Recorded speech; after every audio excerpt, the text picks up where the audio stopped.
स्वागत है आप सभी साथियों का शिव कोचिंग सेंटर फूलपुर में।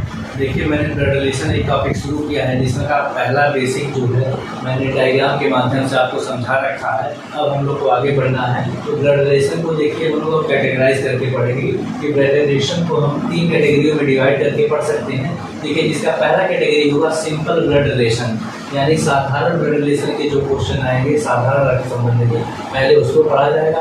फिर हम लोग ब्लड रिलेशन की पजल को पढ़ा जाएगा जिसमें पैसेज के क्वेश्चन आते हैं तो उसको कैसे करना होगा। फिर इसकी तीसरी कैटेगरी होगी कोडेड ब्लड रिलेशन, जो आज की एग्जाम का जो है ट्रेंड है, क्वेश्चन वो काफ़ी पूछे जाते हैं। तो देखिए, अब हम लोग आज जो है पढ़ेंगे सिंपल ब्लड रिलेशन। और देखिए, सिंपल ब्लड रिलेशन का पहला क्वेश्चन मैंने लिखा हुआ, आइए देखते हैं। देखिए क्वेश्चन क्या बोल रहा है, ए बी का पिता है। तो देखिए, अब पहली लाइन को आप फिगर से बनाइए। ए जो है बी का पिता है, तो बी का पिता है तो सबसे पहले काम करिए आप बी बनाइए। और बी का पिता क्या होगा, बी का पिता देखिए क्या होगा, ए होगा। और ये पिता होगा तो बताया था अगर पिताजी को बनाना होगा तो इससे एक पीढ़ी ऊपर बनाएंगे। देखिए, एक पीढ़ी ऊपर बनाए और ये कौन है, ए है।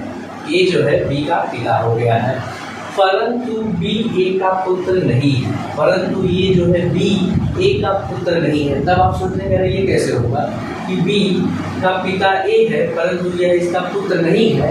तो निश्चित सी बात है, अगर पुत्र नहीं होगा तो देखिए बी के बारे में क्लियर है, अगर पुत्र नहीं होगा तो यहाँ पे बी क्या होगी, उसकी पुत्री होगी। दो ही केस होगा आपका, या तो पुत्र होगा या तो पुत्री होगी। और उसने साफ मना कर दिया है कि बी ए का पुत्र नहीं है, तो यह निश्चित है कि बी जो है लड़की होगी जो उसकी पुत्री होगी। अब देखिए, अब आपको देखना होगा आगे, तो बी का ए से क्या संबंध है। तो मैं आपको बताया था कि आप देखिएगा बी के साथ का और ए के साथ से। तो हम अपना आंसर बताइए कैसे देते हैं, इसमें वीडियो में बताया था हम अपना आंसर कैसे देते हैं, से का की तरफ आंसर देते हैं। तो देखिए, जो हमारा आंसर होगा से का की तरफ, इस डायरेक्शन में हम लोग आएंगे।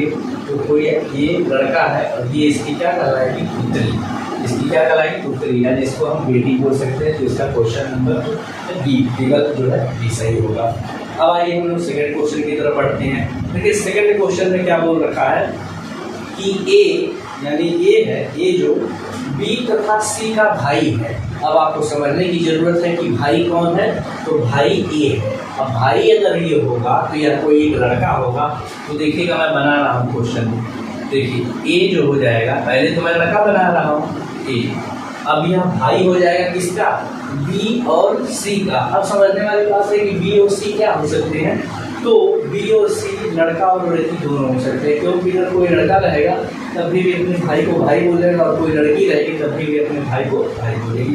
तो बी और सी के बारे में मुझे नहीं मालूम है, इसलिए बी और सी को मैं ऐसे ही बना दे रहा हूँ कि ए जो है बी और सी का भाई। अब मुझे ये नहीं मालूम है बी लड़का है कि लड़की, सी लड़का है कि लड़की। अब ये हमको आगे पता चलेगा। फिर क्वेश्चन के आगे बढ़ पढ़ते हैं। देखिए, बोला सी की माता डी है। अब बताइए, सी की माता डी है।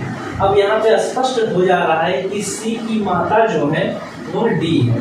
अब समझिए, माता कौन है, डी है। तो अब बताइए, सी की माता डी है, तो माता जी को अगर बनाना होगा तो एक पीढ़ी ऊपर बनाना होगा। और यह माता जी है तो इसका मतलब फीमेल होगी और यह क्या आगे, ठीक है। अब आगे पढ़िए, तथा ए का पिता ई है, तथा ए का पिता ई है। अब देखिए, ए यहाँ पे है और इसका पिता कौन हो जाएगा, ई। अब चूंकि ये पिता है तो मेल है तो त्रिभुज से दर्शाएंगे, ठीक है।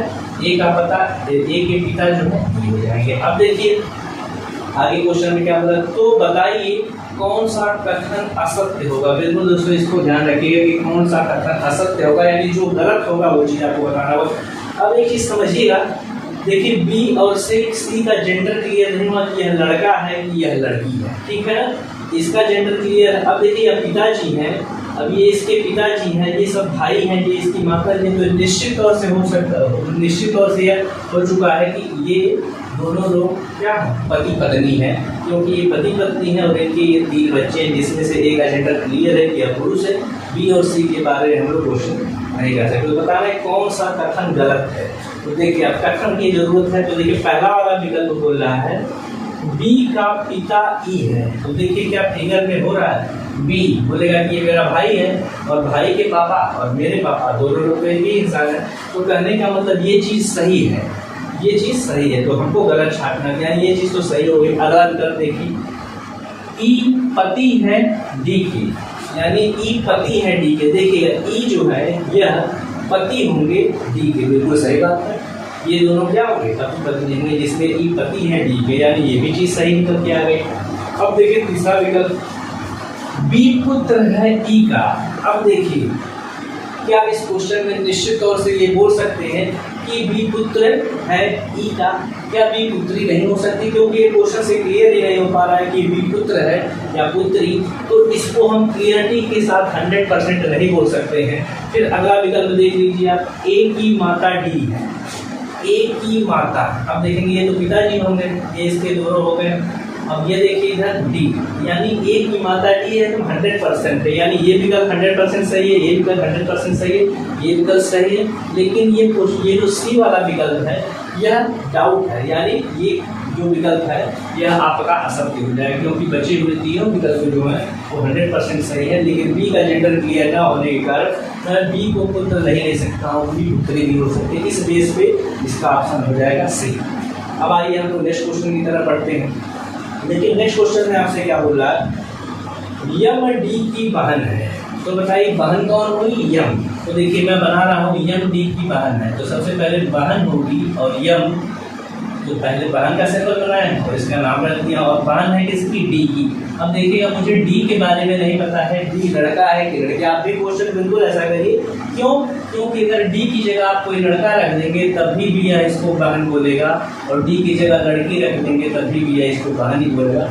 इसलिए आप 100% ये नहीं चेक कर सकते हैं कि यह क्या होगा, लड़का होगा या लड़की। फिर इस चीज़ को मैं मिटाता हूँ। देखिए आगे क्वेश्चन पढ़ते हैं हम लोग। देखिए डी के का भाई है, यानी डी के का भाई है, यानी आप यहाँ पे स्पष्ट हो जा रहा है कि डी भाई है, और भाई होगा तो डी क्या हो जाएगा, लड़का, यानी डी भाई हो जाएगा किसका, के का। अब फिर के बारे में नहीं बोल सकता, क्यों, क्योंकि के चाहे लड़का हो सकता है चाहे लड़की। अब यहाँ पे आप लड़का रखेंगे तभी भी इसको भाई बोलेगा, लड़की रखेंगे तभी भी इसको भाई बोलेगा। अब भाई बहन के रिश्ते में बताया था पिछले वीडियो में कि एक पीढ़ी में ही रखा जाता है भाई बहन के रिश्ते, माता पिता के रिश्ते को एक पीढ़ी ऊपर, दादा दादी नाना नानी को एक पीढ़ी ऊपर, इसीलिए इनको मैं साथ बना रहा हूँ। अब देखिए यफ यम की माता है, यफ यम की माता है, यानी जो एफ है वह एम की माता है, तो एम की माता कौन होंगी, एफ होंगी। अब माता होंगे तो फीमेल, इसलिए इसको हमने दर्शाया वृद्ध से और लिख दिया है। तो बताइए के का एफ से क्या संबंध है, तो के का एफ से क्या संबंध है, तो आप अच्छे बताइए। हम अपना आंसर कैसे करते हैं, हम अपना आंसर करते हैं से का की तरफ। जब हम इस डायरेक्शन में अपना जवाब देने के लिए चलेंगे तब एक चीज़ आपको फिर समस्या होगी कि के का जेंडर क्लियर नहीं हो पा रहा है, तो इसलिए आप इसकी जगह पे लड़का रखेंगे और चाहे लड़की रखेंगे, दोनों लोग हो सकते हैं। तो बोल रहा है कि के का एफ से क्या संबंध है, तो अब कुछ लोग बेटा बताएंगे, कुछ लोग बेटी बताएंगे। तो देखिए जैसा विकल्प दिया गया बेटा बेटी, तो जो बेस्ट विकल्प रहेगा जब जेंडर क्लियर नहीं होता है तो उस केस में बेटा और बेटी दोनों हो सकते हैं इस केस में। आइए साथियों नेक्स्ट क्वेश्चन देखा जाए। नेक्स्ट क्वेश्चन है सुनील की तरफ संकेत करते हुए, देखिए ये सारा वाला क्वेश्चन हुआ, सुनील की तरफ संकेत करते हुए महेश बोला। तो देखिए सबसे पहले आप सुनील को लीजिए, एक लड़का है इसलिए मैंने त्रिभुज बनाया, और महेश बोला। अब फिगर को करेक्ट कराना, आप फिगर को करेक्ट कराएंगे आपको आगे लाइन से।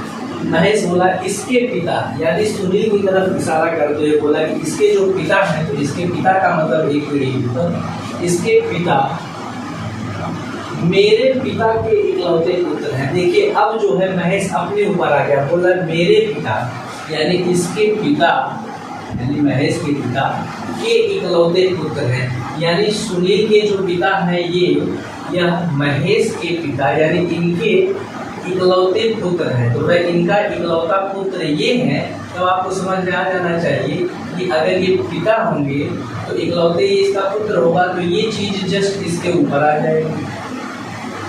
क्यों? क्योंकि इसके पिता जो हैं ये हो जाएंगे, इसलिए इसके पिता को इनसे एक पीढ़ी ऊपर बनाना होगा। अब यही फिगर में उठा के लेके आया, यहाँ पे अटैच कर दिया, और इस क्वेश्चन में एक चीज और बोला है इकलौते, तो इकलौते पुत्र का मतलब इसका इकलौता पुत्र महेश है, इसलिए यह महेश खुद ही होगा, यह महेश खुद ही होगा। अब देखिए फिगर आपका बन गया है, इस डायग्राम को हमने यहाँ पे एडजस्ट कर लिया है। तो देखिए क्या पूछा, तो महेश का सुनील से क्या संबंध है, तो से का की तरफ अपना आंसर देंगे तो डायरेक्ट बोलेंगे कि यह मेरे क्या है, पिताजी का। विकल्प नंबर 3। अब आइए नेक्स्ट क्वेश्चन, देखिए बोला ए और बी भाई है, ए और बी क्या है, भाई है।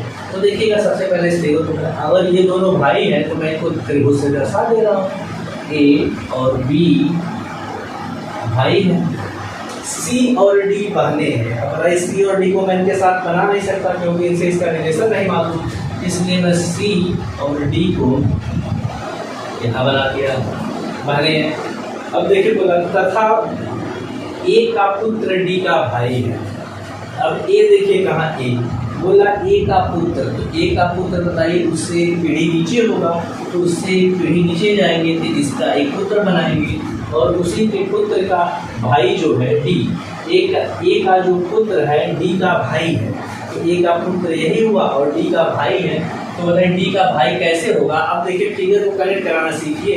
अब ये लड़का है और ये लड़की है और इसका भाई ये है, तो कहीं न कहीं ये सब इससे अटैच होंगे कि नहीं रिश्ते। अब देखिए इस चीज़ को इससे अटैच करना होगा, तो आप चाहे सी को अटैच करिए चाहे आप डी को अटैच करिए। तो देखिए मैं डी भी बना दे रहा हूँ और ये दोनों बहन भी रहेंगे, इसलिए मैं सी इसके साथ बना दे रहा हूँ। आपका फिगर बन गया है, मैंने इस चीज़ को यहाँ पे कनेक्ट कर दूँगा। तो देखिए क्वेश्चन में जब भी देगा ऐसे, तो कुछ आपको देगा तो आपको जो चीज़ दिया रहेगा उसको आपको जोड़ना रहेगा। जहाँ आप जोड़ पाएंगे फिगर कंप्लीट, तो आंसर भी आप बता पाएंगे। देखिए क्या पूछा, तो बी का सी से क्या संबंध है, तो बी का सी से क्या संबंध है। तो हम अपना आंसर कैसे देते हैं, हम अपना आंसर हमेशा देते हैं से का की डायरेक्शन में देते हैं। तो देखिए ऐसे आप चलेंगे तो बोलेंगे बहन, मेरा भैया, पापा, और पापा के यह भाई है, पापा के भाई क्या कहलाएंगे, चाचा कहलाएंगे। देखिए सारी चीज़ें स्पष्ट हो गई।